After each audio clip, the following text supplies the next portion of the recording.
আমি যখন থেকে ইসলামী আন্দোলনের শপথ গ্রহণ করেছি সেই দিন থেকে আমি দৃঢ়ভাবে এই প্রত্যয় ব্যক্ত করেছি এবং আজকেও এই প্রত্যয় ব্যক্ত করতেছি যে আমার পারিবারিক জীবন, আমার বাথরুমে টয়লেটে যাওয়া থেকে শুরু করে যদি সংসদ সদস্য এমপি মন্ত্রী হই ওই পর্যন্ত আমার ইবাদত। সুতরাং আমি যদি মিছিল করি সেটাও আমার ইবাদত, আমি বক্তৃতা করলে এটা আমার ইবাদত, আমি মিটিং করলে এটা আমার ইবাদত, আমার রাজনীতি করলে সেটা ইবাদত। ইন কেস যদিও বলি না, যদি কখনো কখনো কোনো নির্বাচনও করি সেই নির্বাচনটাও আমার এবাদত হিসাবে করব। হার জিতের কোনো আলাপ নাই এখানে। ইসলামিক দল করলে ইসলামী হুকুমত কায়েমের ক্ষেত্রে আল্লাহ রাব্বুল আলামিন বা তার রাসূল আমাকে জয়ের জন্য জয়ের লিস্ট দেয়া গেছে না।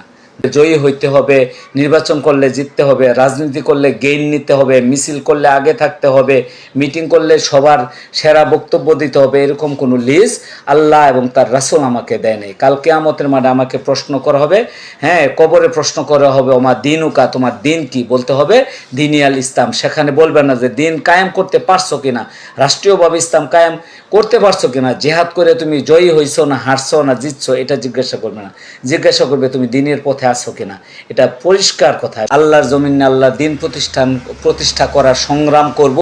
সেই সংগ্রামের ক্ষেত্রে দাওয়াতি কাজ করা লাগবে, আমাকে মিছিল করা লাগবে, আমাকে মিটিং করা লাগবে, আমাকে রাজনীতি করতে হবে, রাষ্ট্রীয়ভাবে ইসলামকে প্রতিষ্ঠিত করতে হবে।